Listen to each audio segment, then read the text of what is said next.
দেখুন, আমাদের সহকর্মী রাজ্জাক খাঁ গত কয়েকদিন আগে আততায়ীদের হাতে শহীদ হয়েছে। আমরা সেই খুনিদের শাস্তির দাবিতে, তাদের যাতে ফাঁসি হয়, এই বিষয়টাকে সামনে রেখে আজকের এই ধিক্কার মিছিল আমরা তৃণমূল কংগ্রেসের পক্ষ থেকে করেছি। এবং ইতিমধ্যে যে 7 জন গ্রেপ্তার হয়েছে, এর পিছনে আর কে বা কারা আছে তাদেরকে গ্রেপ্তার করতে হবে এবং কোনো রং ঢং না দেখে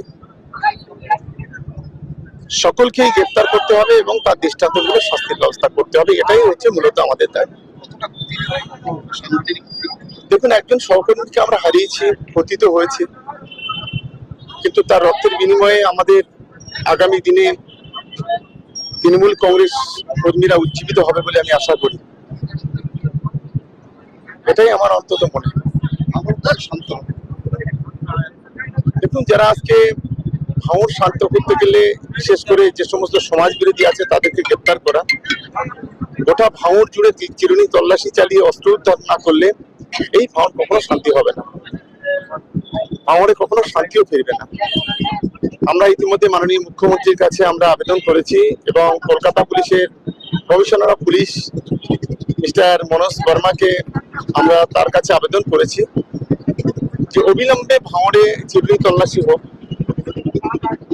এবং কোনো রং দেখে নয়। এখানে তৃণমূল কংগ্রেসের সমাজ বিরোধীদের তাদের হাতে যদি অস্ত্র থাকে তাদেরকে আগেই গ্রেপ্তার করা হোক, তাদেরকে আগে তাদের বাড়িগুলো আগে তল্লাশি হোক। কিন্তু গোটা ভাঙড় জুড়ে সমাজ বিরোধী খুনিদের কোনো রেহাই নয়, তাদের দৃষ্টান্তমূলক শাস্তির ব্যবস্থা করে তাদের অস্ত্র উদ্ধার করতে হবে। এটাই হচ্ছে আমাদের দাবি।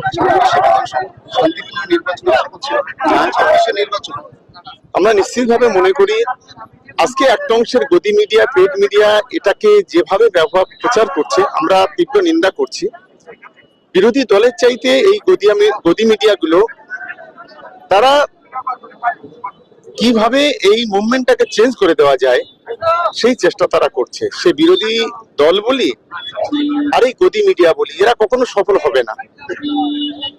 ভাঙড় বিধানসভায় মমতা বন্দ্যোপাধ্যায়ের আশীর্বাদে, অভিষেক বন্দ্যোপাধ্যায়ের সেনাপতিত্বে ভাঙড় বিধানসভায় তৃণমূল কংগ্রেস।